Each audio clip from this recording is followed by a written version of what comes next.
चंद्रशेखर बावनकुळे छगन भुजबळ यांच्या भेटीला दाखल झालेले आहेत आणि भुजबळ फार्मवर या दोन्ही नेत्यांमध्ये सध्या भेट पार पडतीये। नाशिक आणि दिंडोरीबाबत चर्चा होण्याची शक्यता वर्तवली जाते। काल भारती पवार आणि त्यांच्या शिष्टमंडळानं भुजबळ यांची भेट घेतलेली होती। त्यानंतर आता आपण पाहतोय चंद्रशेखर बावनकुळे छगन भुजबळ यांच्या भेटीसाठी दाखल झालेले आहेत। गिरीश महाजन यांनी सुद्धा भेट घेतलेली होती आणि त्यानंतर आता चंद्रशेखर बावनकुळे भाजपचे छगन भुजबळ यांच्या भेटीला दाखल झालेत। या भेटीमध्ये नेमकी काय चर्चा होते हे पाहणं अत्यंत महत्त्वाचं असेल। भुजबळ फार्मवर या दोन्ही नेत्यांमध्ये भेट होतीये। नाशिक आणि दिंडोरीबाबत या दोन्ही नेत्यांमध्ये चर्चा होण्याची शक्यता वर्तवली जाते। एकंदरीतच प्रचारासंदर्भात ही बैठक असू शकते, ही चर्चा होऊ शकते अशी देखील शक्यता वर्तवली जाते। कालच भारती पवार आणि त्यांच्या शिष्टमंडळानं भुजबळ यांची भेट घेतलेली होती। गिरीश महाजन यांनी देखील छगन भुजबळ यांची भेट घेतलेली होती। एकंदरीतच आपण पाहतोय नाशिकचं वातावरण चांगलंच तापलेलं आहे।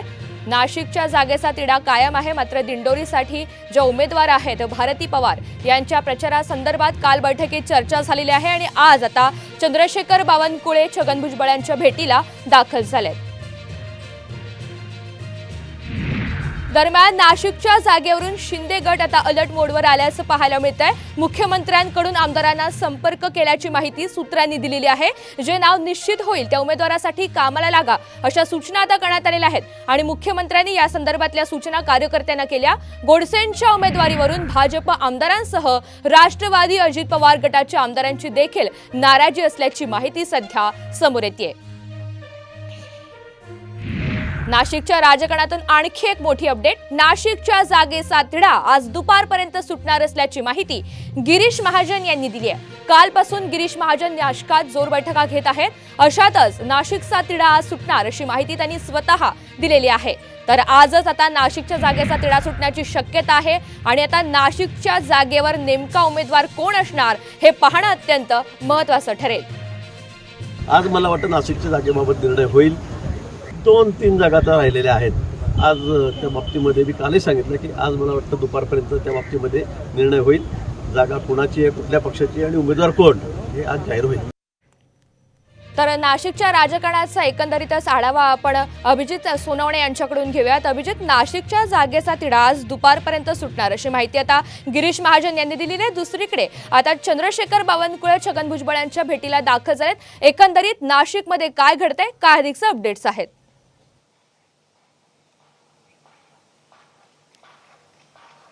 नक्कीच आपण पाहतोय की चंद्रशेखर बावनकुळे आता छगन भुजबळ यांच्या भेटीला भुजबळ फार्मवर पोहोचलेले आहेत आणि आता दोघं नेत्यांमध्ये बंद दाराआड चर्चा सुरू आहे। आपण जर बघितलं तर जवळपास मागच्या 1 महिन्यापासून नाशिकच्या जागेचा तिढा कायम होता, कारण तिन्ही पक्षांची दावेदारी या जागेवर होती। मात्र काल संध्याकाळी बावनकुळेंनी भाजपने नाशिकच्या जागेचा दावा सोडल्याचं स्पष्ट केलेलं होतं आणि त्यानंतर मग छगन भुजबळांच्या भेटीला ते दाखल झालेले आहेत आणि आता या दोघे नेत्यांमध्ये प्रामुख्याने जी चर्चा सुरू आहे ती नाशिक आणि दिंडोरी या दोन्ही लोकसभा मतदारसंघाच्या प्रचाराच्या नियोजनासंदर्भात ही चर्चा जी आहे ती सुरू आहे। कारण दिंडोरीमध्ये भाजपच्या भारती पवार उमेदवार आहेत आणि या दिंडोरी लोकसभा मतदारसंघामध्ये येवला विधानसभा मतदारसंघ येतो छगन भुजबळांचा आणि त्यामुळे छगन भुजबळांनी आपली सर्व ताकद जी आहे ती त्या ठिकाणी भाजप उमेदवार भारती पवार यांच्या पाठीमागे उभी करावी। त्यासोबतच नाशिकमध्ये देखील जो कोणी उमेदवार महायुतीकडून जाहीर केला जाईल, प्रामुख्याने आता हेमंत गोडसेंचंच नाव जे आहे ते आता जवळपास निश्चित झाल्याची सूत्रांची माहिती, त्यामुळे नाशिकमध्ये देखील उमेदवाराच्या नावाची घोषणा झाल्यानंतर राष्ट्रवादी अजित पवार गट असेल किंवा छगन भुजबळांनी आपली सर्व ताकद या दोनही उमेदवारांच्या पाठीमागे उभी करावी आणि अगदी पूर्ण ताकदीने प्रचार असेल किंवा अन्य ज्या पाठबळ आहे या दोन्ही उमेदवारांना द्यावं अशा पद्धतीची चर्चा आता चंद्रशेखर बावनकुळे आणि छगन भुजबळ यांच्यामध्ये होती आहे। काल गिरीश महाजन यांनी देखील जवळपास 1.5 ते पावणे 2 तास चर्चा छगन भुजबळ यांच्याशी केलेली होती। त्यामुळे आता भुजबळ फार्म आपल्याला नाशिक लोकसभा मतदारसंघाच्या निमित्ताने राजकीय केंद्र बनल्याचं, कारण मवियाकडून देखील अभिजित आता जोरदार प्रचाराला सुरुवात झालेली आहे आणि याच पार्श्वभूमीवर आता नाशिकचा उमेदवार लवकरात लवकर घोषित होणं अत्यंत महत्त्वाचं आहे। या सगळ्या अपडेट्सकडे आपलं लक्ष असेल। धन्यवाद सविस्तर माहितीबद्दल। तर नाशिकमध्ये आपण पाहतोय आजच तिढा सुटणार अशी शक्यता वर्तवली जाते. नाशिकच्या जागेचा तिढा आज दुपारपर्यंत सुटणार असल्याची माहिती गिरीश महाजन यांनी दिलेली आहे. कालपासून गिरीश महाजन नाशिकात जोर बैठका घेत आहेत. अशातच नाशिकचा तिढा आज सुटणार अशी माहिती स्वतः गिरीश महाजन यांनी दिलेली आहे. दुसरीकडे आपण पाहतोय छगन भुजबळ यांच्या भेटीला चंद्रशेखर बावनकुळे दाखल झालेले आहेत.